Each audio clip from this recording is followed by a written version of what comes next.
Hello, my name is Jay Revell. I'm the Vice President for Public Policy and Advocacy at the Greater Tallahassee Chamber of Commerce. I'm very pleased to be with you today to talk a little bit about one of my favorite subjects, and that's how to write an effective blog. Blogging can be a wonderful way to tell stories about your organization. It's a great, incredible opportunity to share relevant messages in a timely manner to those who are looking to hear from your company, your brand, your organization. And what I want to do today is give you a couple of tips that have been helpful for me and our Chamber of Commerce in communicating to our members through a blog format. I think what you'll find is that blogging can both be therapeutic for you and your company and your brand, but it can also be a critically important way to communicate with customers and clients, and even with those internally within your organization. So sit back and enjoy. I want you to take these thoughts in, maybe make a few notes along the way, get a good cup of coffee, and we're going to walk through a couple of things that I take into consideration in the blog writing process. The first step that I take into consideration when writing an effective blog is trying to come up with a thought-provoking idea. And that can be a wide range of things. That can be a story or some compelling narrative about your organization and the work that you do.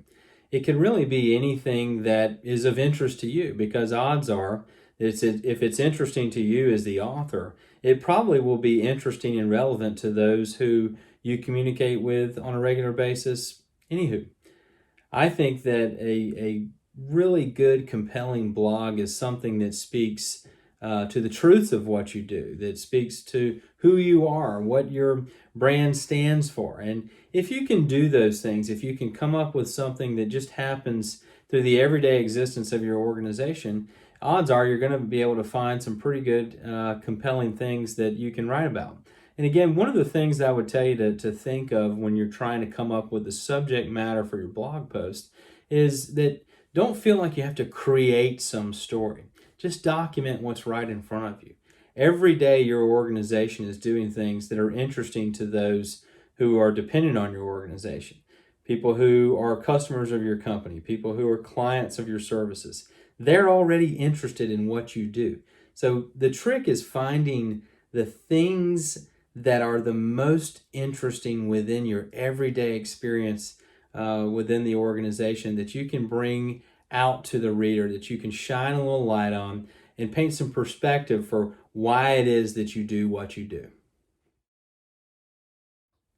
The second thing that I like to get into when I'm drafting a blog is, and this is critically important, is you have to remember who your audience is.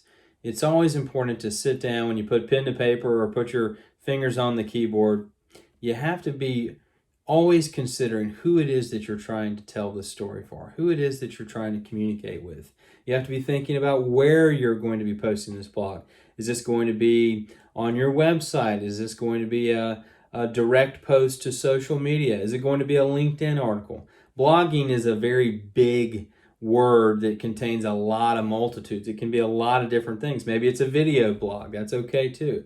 Whatever it is that you're doing, you want to make sure that you're keeping that consideration of the audience in mind. And again, how you write it, the style in which you write the blog in is just as important as what you're writing about. Marshall McLuhan, a very famous author and noted communications specialist, likes to use the phrase that the medium is the message. So the way in which you deliver a message says almost just as much about what it is you're trying to do as what you're actually saying. So keep that in consideration throughout the writing process. Who is the audience? What do I want to say to them? And what's the most effective way for me to communicate it? Once you've got a concept and you're being thoughtful about your audience, again, you want to make sure that broad is not the answer here. We want to be targeted. We want to be thinking about exactly who we want this message to go to. And one of the most important things you can do in the writing process is make sure that you capture that person's attention, capture that audience's attention within the first few lines and sentences of what you're writing. I probably spend 25% of the time on an individual blog post thinking about what that first sentence and that first paragraph is going to communicate to my audience. It's so important that you not only capture someone's attention, but then hold it. The tone in which you set within those opening lines is going to dictate how someone perceives the entire rest of the piece. So for starters, you really want to pay attention to how that first line comes off as someone reads that either out loud or in their head. You want to be able to make sure that it's communicating your voice in an effective way. You want to make sure that it is particularly on mood for your brand. You don't want to have any kind of language in those first few lines that would make someone recoil, then say, well, that doesn't sound like the brand that I'm used to. It's okay to maybe stir things up for a little bit of shock and awe there, but you just want to make sure you be very careful that the way in which you're leading people into the piece is consistent with how you want your brand to be seen and thought of. And you want to make sure that it's compelling and interesting. Again, think back to that very first idea you had. And again, remembering your audience. You want to be thinking, hey, how can I do this? How can I lead them in here in a very particular way that is interesting and compelling and attention grabbing and making these people look forward and anticipating what else I have to say throughout the piece. A very important thing to keep in mind when drafting your blog is length. And a lot of that is dependent, again, on what kind of medium you're publishing your blog on. But I recall the answer that my English teacher in high school used to give when people would say, how long should our paper be? She would say, well, how long do your feet have to be to touch the ground? The answer is long enough. What I would tell you about your blog post is that you should try to take the reader out for a brisk walk through your idea. You've already come up with an interesting idea, something that you think will be compelling for your audience. You've chosen a particular medium that you think it will do well on. Now the job that you have as a writer is to take the audience on a little bit of a journey through the idea, why it is that you think this is important to them. You want to make sure that you're being direct, that you're being succinct, that you're not being overly repetitive, but it's also important for you to feel like you've communicated the idea in full. And what I would tell you the most important part is being your own editor through this process. So it's okay. I will tell you personally, I write long and then trim back down to the best possible piece I can create. It's okay to take pieces of your idea and extrapolate on them a little bit before coming back to the tightest possible version of it. So don't be afraid to take your idea out for a little bit of a jaunt so that you can get it back down to the most essential parts later. Again, take your reader on a brisk walk through the idea so that they feel like they're looking forward to what's around the next corner as they start each and every paragraph. And we'll talk a little bit more about this, but you want people to finish the piece in a way where they feel that the thought has been completely transferred to them. When you're thinking about the purpose of the blog, you want this to communicate something very specific to your audience, something memorable, something that's going to keep them thinking about you later. So it's important to remember that point yourself. As you're writing, it's so easy for us to get off on tangents and various other parts of the idea. But what you want to make sure you do is you keep it tight, stay focused on what you're trying to communicate, and make sure that your audience, again, as they're reading the piece, they feel like you haven't taken them too far off course, okay? So something that's important to remember there too is it's okay for your blog to tease some other ideas, to tease other things that you're doing as part of your organization. It's good practice for search engine optimization as well to have links built into your blog that refer both to pages off of your website and internally within your website, okay? So it's all right to take people out and maybe make small mentions of other things that your organizations do or other ideas that you've articulated through your blog before. It's okay for your blog to be a gateway to the other things that you do, but you always want to make sure that you're coming back to the point.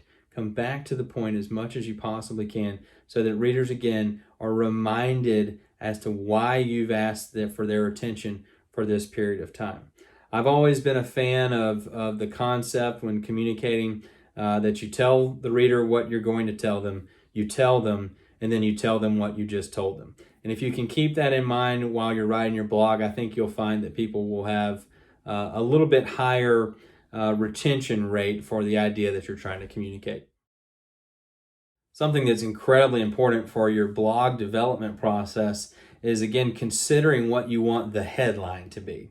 What's the first thing anyone's going to see is that headline, and whether they're processing your blog directly on your website or maybe it's on a Facebook or maybe it's on LinkedIn, you've got one chance to really get their finger to direct the mouse onto your link and follow you down the rabbit hole. So it better be good. You got to make sure you've got a really good, attractive headline that can show people why they should follow you, where you're trying to lead them. And once you get them into your blog, you also have to keep that in mind for subheadings. Subheadings are a nice way to break up your blog. I don't use them in everything that I do, but a lot of blog posts I would recommend you consider subheadings. It's also good for your search engine optimization if you can have relevant subheadings that are related to the tags that you have within the post.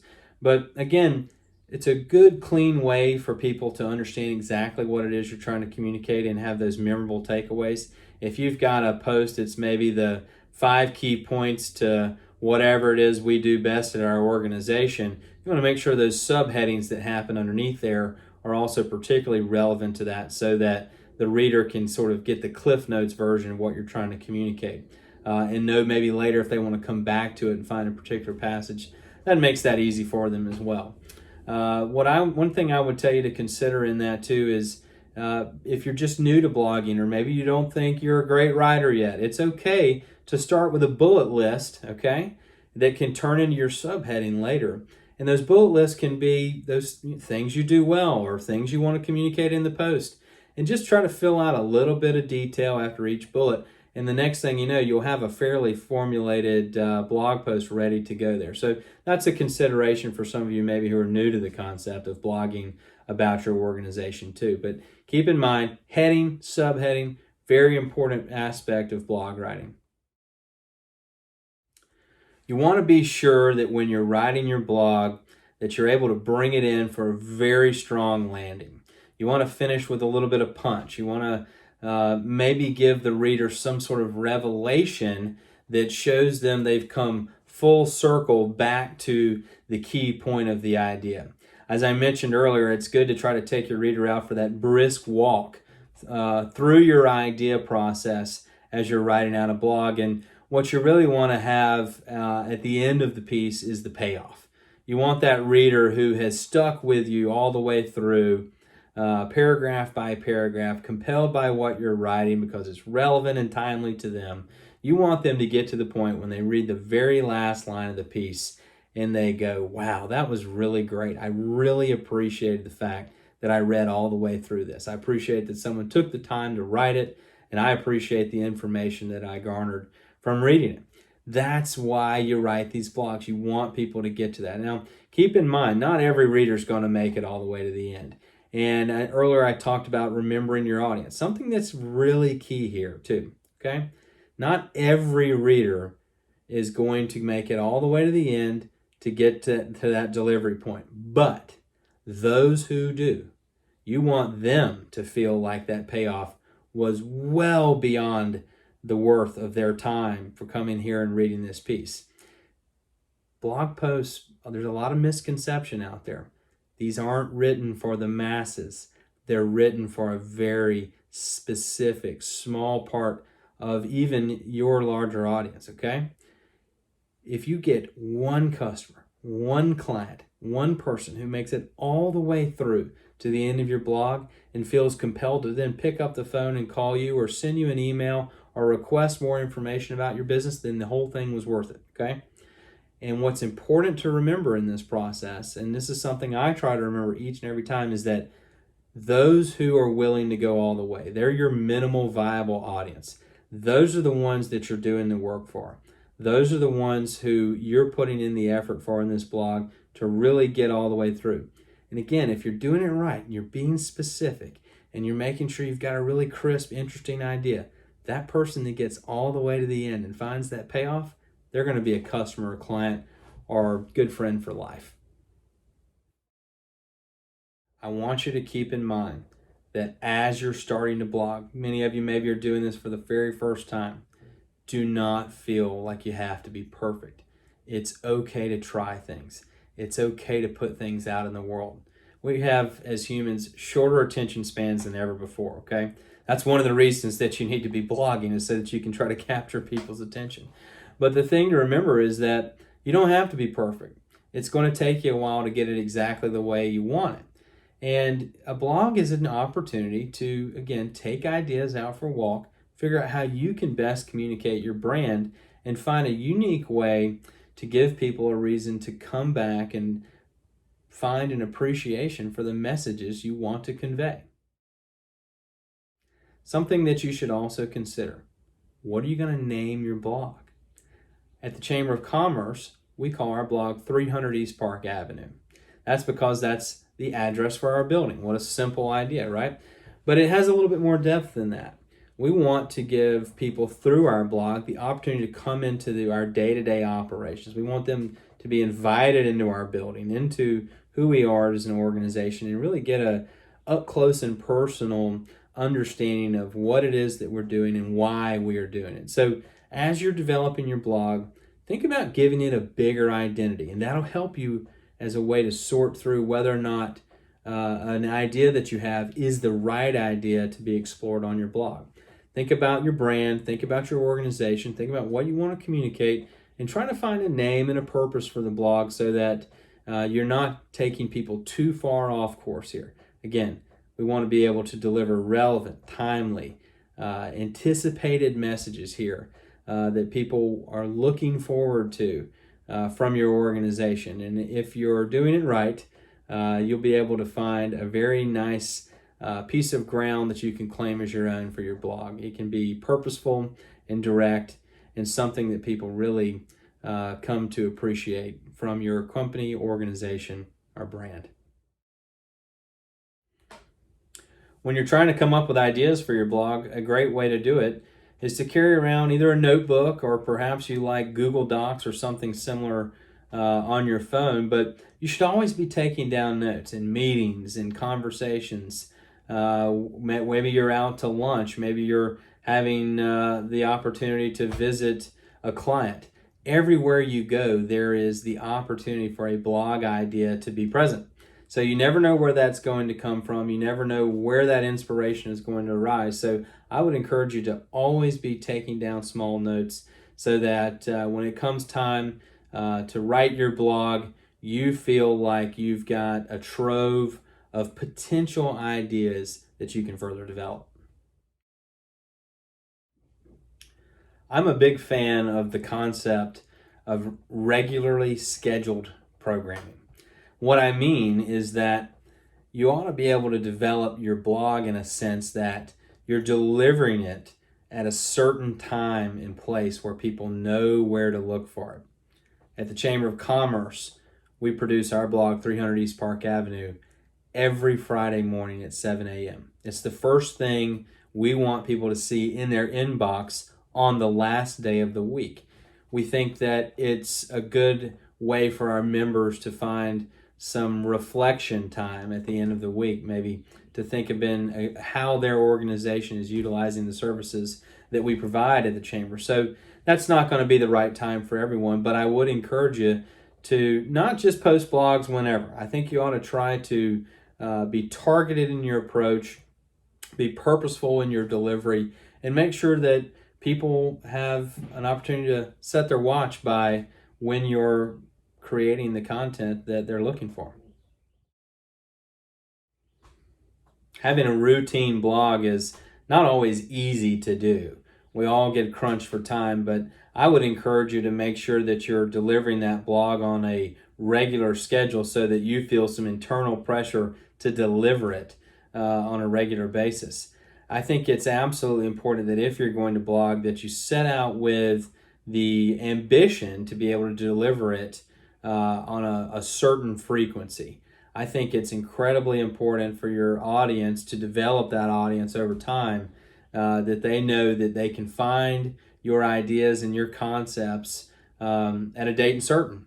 And so it's also a great way to hold yourself accountable. If you say, hey, we're going to make sure that every Tuesday evening our blog reaches someone's inbox and we spread it out across social media, that will get you into a rhythm for your writing. If you know that Tuesday is the delivery day, then you need to probably be writing on on Friday, Saturday, maybe Sunday, getting that lead up time ready so that you can do proper editing and proper composure for the blog to go out. So making sure that you're on a set time frame is important, and making sure that you try to commit to blogging on a regular basis, I think, is a critical component to your success. I want to thank you for tuning in and paying attention to what I've had to say about writing effective blog posts. I'll add a couple of things for you to take into consideration. Everything that you produce on your digital channels, hopefully your organization is participating in social media. You're on Twitter, you're on Instagram, you're on Facebook, LinkedIn. Hopefully all of those things that you're producing on a regular basis are done with your brand identity in mind. And your blog needs to be a place where that brand really speaks in full. You might have little bits and pieces of what your brand's trying to communicate happening across various other channels. But here within your blog, that's that opportunity to, again, develop ideas in full. Show people what you're capable of doing. Expound on things that you've maybe teased out online through other digital formats. And remember, this is a cool thing to think of too. It's important to know that you can take a Twitter post, something you've done on Facebook, maybe a YouTube video, or perhaps even an Instagram post, and insert those into your blog to, again, give people little teases of other things that you're capable of. And sometimes they might also be a good way to further articulate a point that you're trying to make in brief within the blog. I have seen great results in doing that, both within the work I do with the Greater Tallahassee Chamber of Commerce, as well as pieces that I write for my golf blog at jayrevell.com. I would suggest that anyone who is experimenting with blogging to think about all the different ways they can produce their message and use that blog as a place where it all comes together.